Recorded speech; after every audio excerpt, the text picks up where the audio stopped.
Allez, c'est l'heure de décrypter l'actualité avec Maude Descamps. Ce matin, on va voyager parce que vous allez nous parler de l'histoire de l'aviation. Nous fêtons aujourd'hui le 110e anniversaire de la première traversée de la Manche en avion. C'est ce que se prépare à faire Frankie Zapata d'ailleurs, là sur son flying board dans quelques minutes. Eh bien, c'est le Français Louis Blériot qui a réalisé cette première performance. Grand inventeur. Grand inventeur, grand bricoleur. Il a créé un nombre de moyens de locomotion incroyables. Il a créé des chars à voile, des avions, des motos. Il a déposé une centaine de brevets tout au cours de sa vie, donc c'est dire.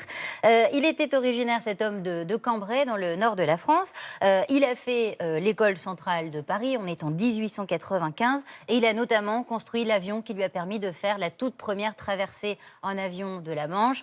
Cet avion, il s'appelle le Blériot 11, donc il y a eu plusieurs prototypes avant.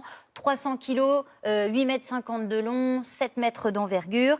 Et donc c'est avec cet appareil que Louis Blériot a traversé la Manche le 25 juillet 1909. Il a mis exactement 37 minutes pour parcourir les 38 kilomètres qui séparent les deux rives. Alors Louis Blériot, il fait partie de ces hommes qui ont marqué l'histoire de l'aviation, mais il y en a un dont on connaît bien le nom.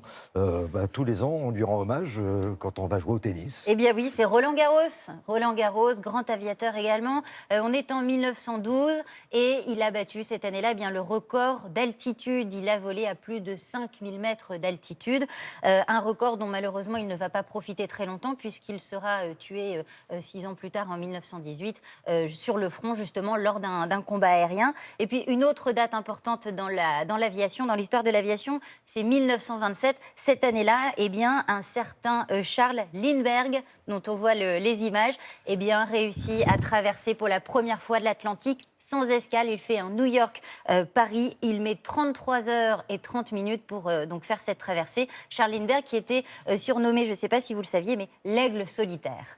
Alors, il faudra attendre l'après-guerre pour que l'aviation commerciale, cette fois-ci, se développe. Exactement, et puis avec une date très marquante, c'est 1969, c'est la naissance du Boeing 747. Vous savez, c'est un monstre, on n'a jamais vu un avion aussi gros. C'est vraiment l'événement, c'est le premier long courrier à grande capacité qui s'envole. Il est surnommé Jumbo Jet ou même la reine des ciels. Voilà, c'est vraiment mythique cet avion dans l'histoire de l'aviation. Il peut transporter jusqu'à 400 passagers à l'époque, c'est absolument énorme. Et surtout, il y a une demande de plus en plus forte puisque c'est vraiment l'explosion du tourisme et donc beaucoup de passagers dans les aéroports.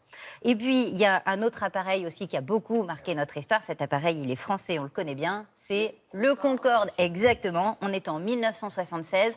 Cet avion, il va voler pendant 27 ans jusqu'au fameux accident, vous savez, en juillet 2000. Le problème du Concorde, c'est que c'est un avion qui consommait énormément de carburant et donc les vols n'étaient plus rentables et donc on décide d'arrêter les vols à partir des années 2000. Alors ça tombe bien, vous évoquez la consommation de carburant.